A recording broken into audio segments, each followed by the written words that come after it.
Hello friends, welcome to Arya Socio Academy. Please like, share and subscribe my channel and also press bell icon.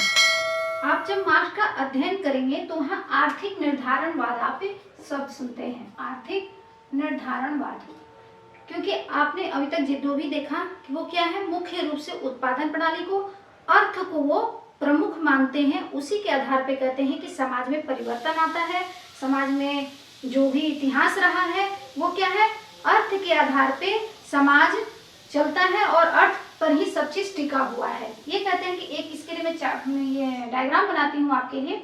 ये कहते हैं कि अगर नीचे इसको अर्थ मान ले,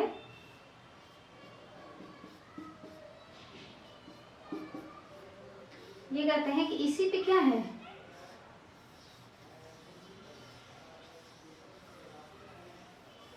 पूरी समाज की जो संरचना है, पूरी समाज की जो संरचना है वो क्या है, अर्थ पर टिकी हुई है। जैसे यहाँ धर्म है, राजनीति, परिवार, नातेदारी,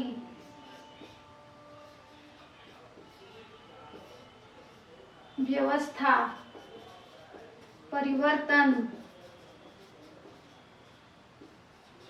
वर्ग, स्वामित्व इत्यादि जो भी चीजें हैं समाज में, जो कुछ है, धर्म, अर्थ, राजनीति, संस्कृति, हमारा कल्चर, वो सब क्या है, ये अर्थ पर टिका है, जिसे ये अधोसंरचना कहते हैं।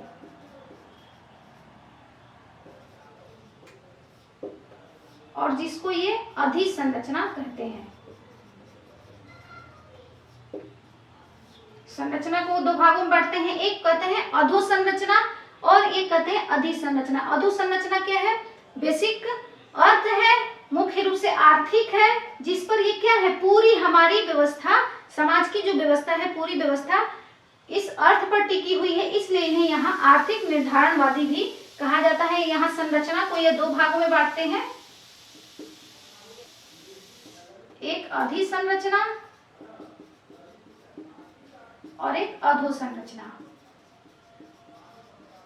इस तरह से जो भी आपको निर्धारणवादी जो आएंगे वो इसी तरह से किसी एक चीज को, किसी एक पॉइंट को, एक चीज को मुख्य आधार मानते हैं कि उसी के कारण पूरा समाज में परिवर्तन होता है, समाज उसी के अनुसार चलता है, उसी के अनुसार समाज में परिवर्तन होता है। तो ये कहते हैं कि यही क्या है इनकी, इसलिए इन्हें आर्थिक निर्धारणवादी कहते हैं। अधिसंरचना और अधोसंरचना की बात करते हैं। यहाँ अधिसंरचना किसे कहते हैं, आर्थिक, ये मानते हैं, आर्थिक मतलब ये उत्पादन प्रणाली को मानते हैं, और उत्पादन प्रणाली में अगर परिवर्तन होता है तो ये क्या है, अधोसंरचना में भी परिवर्तन आएगा। जैसे इसमें हो गया दर्शन, कला, संस्कृति, राजनीति, धर्म इत्यादि। अगर आर्थिक अर्थात अधिसंरचना में परिवर्तन होता है तो ये क्या है, अधोसंरचना में भी परिवर्तन आएगा। तो इन्होंने मुख्य रूप से क्या है, उत्पादन प्रणाली, अर्थ अर्थात उत्पादन प्रणाली को प्रमुख माना है। उत्पादन प्रणाली को इन्होंने प्रमुख माना है। सामाजिक परिवर्तन में कहते हैं कि इसमें अगर बदलाव होता है तो हमारी जो ऊपर जितनी व्यवस्थाएं हैं समाज की, उन सब में भी परिवर्तन आएगा। आर्थिक मानते हैं कि हर चीज में, हर कार्य में, समाज में परिवर्तन क्या है, आर्थिक बदलाव के कारण आता है, अर्थात उत्पादन प्रणाली के कारण होता है। उत्पादन प्रणाली के कारण होता है। इस उत्पादन प्रणाली को देखें तो इसमें हम लोगों ने अभी देखा था दो चीज होती है, एक होता है उत्पादन के साधन या शक्ति, और दूसरी होती है उत्पादन के संबंध। अभी हम लोगों ने इसके पहले वाले चार्ट में भी देखा था, उत्पादन की जैसी साधन है, उत्पादन की जैसी शक्ति है, उसी तरह से संबंध भी रहे हैं। तो यहाँ उत्पादन के संबंध में क्या होता है, यहाँ दो वर्ग होते हैं। यहाँ देखिए उत्पादन प्रणाली को P मानते हैं इसे M कहेंगे और इसे R कहेंगे। तो ये P equal to M R, P equal to production अर्थात उत्पादन प्रणाली, M इक्वल टू मोड अर्थात साधन, और R इक्वल टू रिलेशन, ठीक है, सामाजिक संबंध। तो इस तरह से P equal to M R, उत्पादन प्रणाली में क्या, एक उत्पादन शक्ति होती है और उत्पादन संबंध होते हैं। उत्पादन संबंध की बात करें तो एक यहाँ पूंजीपति है या शासक है और दूसरा यहाँ शोषित है। ये इनका संबंध क्या है, इसके आधार पे है। शासक क्या है, ये इसका स्वामी होता है या इस पर अधिकार होता है। जिसका पूंजी पर, जिसका मशीनों पर, जिसका श्रम पर इत्यादि पर, जो भी उत्पादन के जो साधन है, उत्पादन की जो शक्ति है, उस पर जिसका स्वामित्व होता है वो क्या है, वो शासक होता है। और इसका क्या है, इसकी इच्छा क्या रहती है कि हमेशा लाभ कमाना। ये हमेशा लाभ कमाने का प्रयास करता है और इस लाभ कमाने के लिए वो क्या करेगा, इसका शोषण करेगा। शोषण वो क्या करता है, दो तरीके से शोषण करता है। शासक शोषित का शोषण करेगा। शोषण क्या करेगा, यहाँ घंटों में वृद्धि करता है, काम करने के घंटों में वृद्धि कर देगा और श्रम संख्या को कम करेगा, मजदूरों की संख्या को कम करेगा।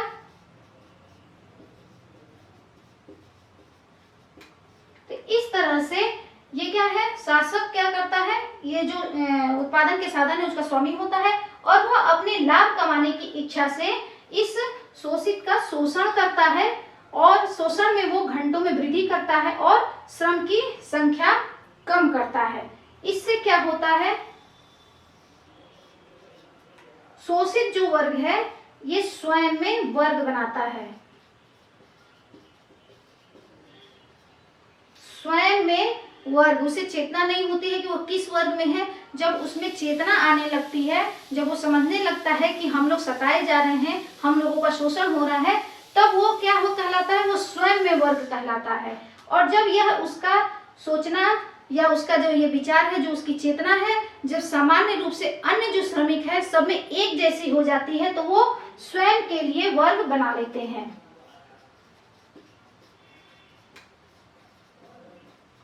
स्वयं के लिए वर्ग बनाते हैं। स्वयं के लिए जब वर्ग बनाएंगे तो क्या होगा, फिर वर्ग संघर्ष होगा। पहले ये स्वयं में वर्ग बनाते हैं, फिर स्वयं के लिए वर्ग बनाते हैं।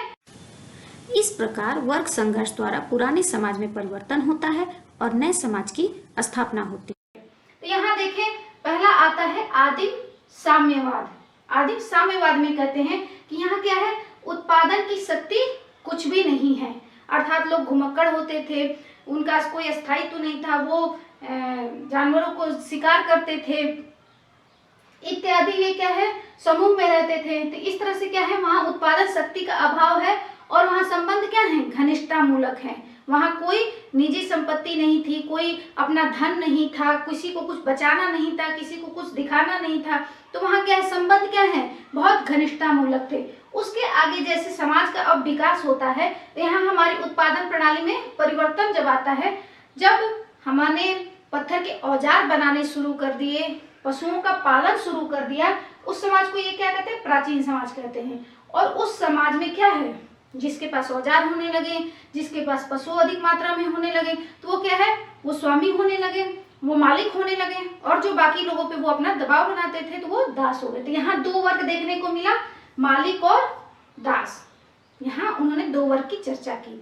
तीसरा समाज आता है सामंतवादी समाज। सामंतवादी समाज उसे कहते हैं जहाँ भूमि का महत्व बहुत अधिक बढ़ जाता है, जहाँ कृषि बहुत होती है और भूमि बहुत महत्वपूर्ण हो जाती है। भूमि पर जिसका स्वामित्व होता है, कृषि पर जिसका स्वामित्व होता है, वो सामंत हो जाता है। और जो इनके यहाँ मजदूरी करता है, जो इनसे भूमि लेकर किसानी करता है, खेती करता है, वो कृषक वर्ग हो जाता है। तो यहाँ भी ये कहते हैं कि सामंतवादी समाज में भी दो वर्ग बन के आए, एक सामंत और एक कृषक। आगे ये बात करते हैं उद्योग और मशीन की।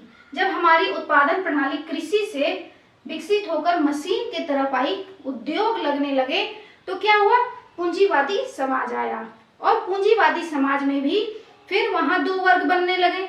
यहाँ कौन से, जो इनका स्वामी होता था उद्योगों का, मशीन के, पूंजी का, तो वो क्या है, वो पूंजीपति हो गया, और जो अपना श्रम देता था वो हो गया श्रमिक। तो इस तरह से यहाँ भी दो वर्ग देखने को मिलते हैं। आगे बात करें साम्यवादी समाज की।